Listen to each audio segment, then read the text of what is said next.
So thank you very much, everyone. Quickly, we have lost time, so we want to rush as fast as possible. You know, I made a promise from the beginning that I would make you feel very confused and bored. So I'm here to fulfill my promise. Please feel free to feel bored, feel free to feel confused, and then my purpose of doing this presentation will be achieved. So, Wadia did a very wonderful presentation around the project. I learned a lot in terms of the instances that was provided in understanding. Before we continue, the slides Yusuf Goje is going to be talking about. This now is like the document. It's a document. Yes. Okay, yes, the documents are already on the various pages. I believe everybody here is on those reality pages. Just go to the group where you are. You will find the documents in which you are going to be speaking to. Yes, so that you can. Yes, but since this is clear enough, you can still focus on this. Then afterwards, you can take up your time to really look at the presentation. So, two documents have been shared in your WhatsApp platform. One is the main budget of Kaduna State for 2025.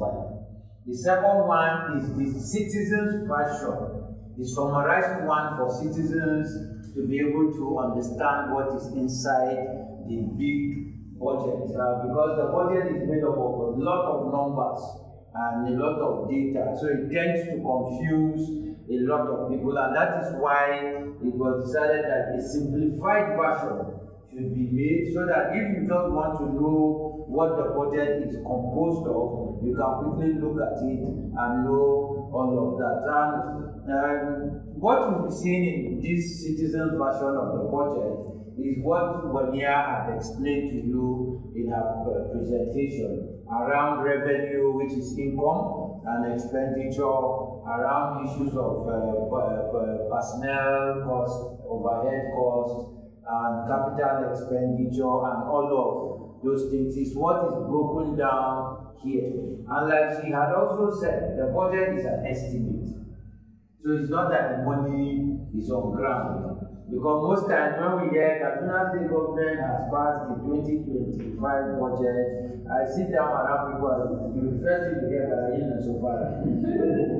So the money itself is audio money at that point. It's not like the money, yes, probably some part of the money might be in the account, but not all of the money. So, like she also said, the way you are anticipating that salary will come, that your relation or friend will dash you money, or that you go to a colleague or neighbor to borrow money, and that money is not yet with you. It's the same thing the budget is doing in that direction. So the citizen budget is what we are going to quickly look at so that you understand that all what she has said is not just theory.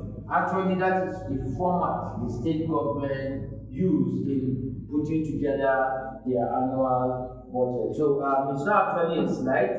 So this is the 2025 citizen budget, and every year government gives its budget a name. So this year it is the budget of rural transformation for inclusive development. So that is what they tag this 2025 budget. So this is the table of content, and that is why we shared with you so that you go back and really look at this document, because we want practical engagement, like we said. And we were discussing with Barrister Chris, and I said, please tell the participants that what we are doing here is not to come and listen and go. We want a situation where starting from here, we'll actually be engaging government. So if you know that you're just here to listen and go, please, your workshop has finished. We thank you for coming. We like you are looking handsome and beautiful, but your engagement has ended. If it will end here, then we want a situation where from this engagement, we'll come out with steps that you will start engaging. And one of the things we will do from this meeting, and this one is in position, is that Oga Chris, I want to make a commitment on behalf of Yali. Okay. By fire, by force. Okay. Without consent and agreement. Okay. Yes. At the end of this meeting, Yes. Yali Kaduna is going to write a letter of courtesy visit to Planning and Budget Commission of Kaduna State. Okay.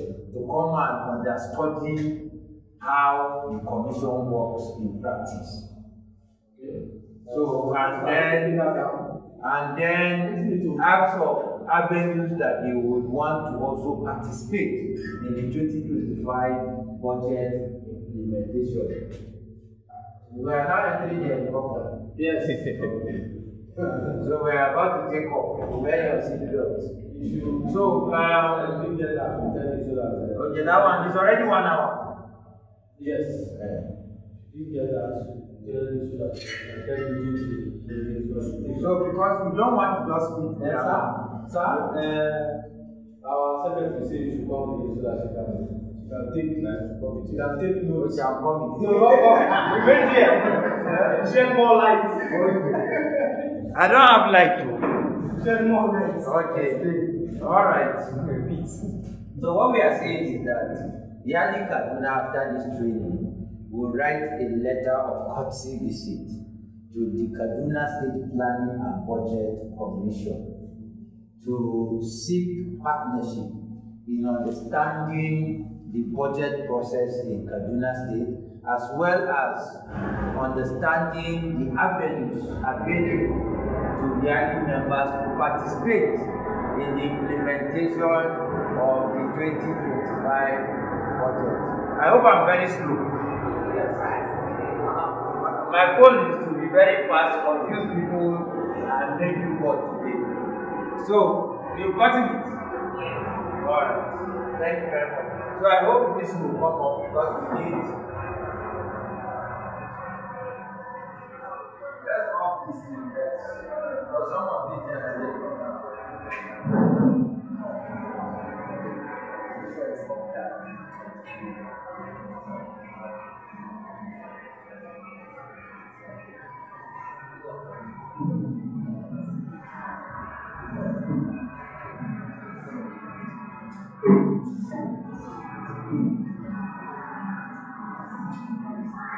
Because the more people are able to participate, the more people are able to influence what happens to government.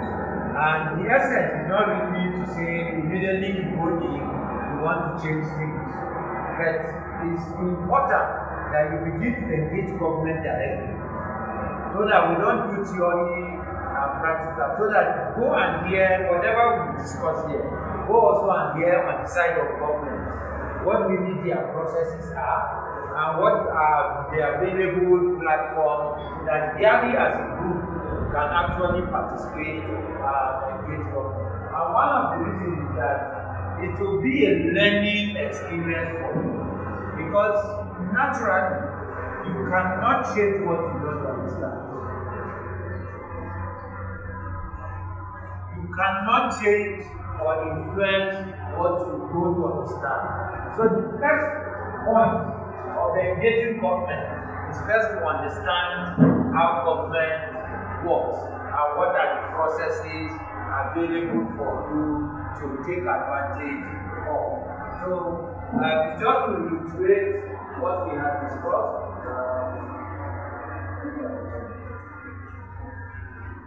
just to reiterate what we have discussed earlier, that we need to get more people to be on the table, because that is the only way that we can ensure that the food that is being shared on the table actually gets down to the grassroots. But the only challenge with this table is that at the end of the day, most times when we get to the table, we forget the people that we say we are on the table for.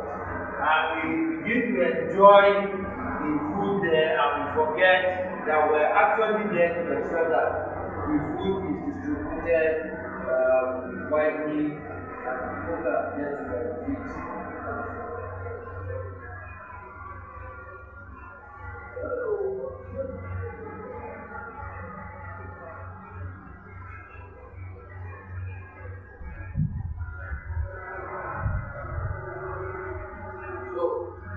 sorry for the break in transmission because of the change. So the citizens' budget is a public document made available for citizens to have a simplified understanding of the bulky document that we have as a budget. The budget in some cases are up to 80 pages. And those 80 pages, what you just see is numbers. So it tends to confuse a lot of citizens to the level that many people don't want to bother about looking into the budget. But one thing we must put in mind is that it is the citizens that own the budget. It is not the governor, it is not the members of the state house of assembly. It is the citizens that own the budget. So the budget should contain the needs of the people. The budget should contain the demands of the people. But because we are in a system that does not recognize the power of the people in decision making, over time, a few people have hijacked the budget and they are the ones that determine what should go into the budget and what money should be allocated to those provisions. And that is why you see a lot of the sectors are not working. Our roads are not working, hospitals are not working, and all of that. It's because the document has been taken over by just a few people who end up determining what should go into the budget and what should not go. And more important, the budget is about money. So a lot of interest goes into what government allocates and how it allocates, because that is where people can make big money. So that is why while the elites are paying attention to the budget, the so-called masses are not concerned. But you don't understand that even your business to a large extent depends on what happens with the budget of the state government. So, and the elites don't want to pay attention to the budget. When you pay attention to the budget, you start asking questions. Why is money that should go into healthcare going into buying private vehicles? Why should a lot of those kind of questions? So that is why in most cases, those in power don't want the general public to have an idea of what is inside the budget, because it is pure money. And that money, those in government are only there to ensure that that money is applied to needs that will address your needs as individuals. So that's important. So it's made up of what is a budget, macroeconomic assumptions, Kaduna State projected population, budget breakdown in terms of revenue, budget breakdown in terms of expenditure, grants, previous savings that the state has made, loans, then top allocations by sector, top capital projects allocation, agriculture, general admin. So this is just a table of contents. I won't bother you with that. As I explained into the document, you will understand what I mean. So in the citizen version of the budget, because this document is meant for citizens, they decided to redefine what the budget is as Kaduna State. So what they are saying is that the budget is a plan. It shows what the government is expecting as income, which is popularly called revenue, and what the government plans to spend the money on, which is called expenditure. So the budget is an expectation of what government wants to get as well as income or revenue, and the expectation of what government intends to spend. So why do government generate the revenue?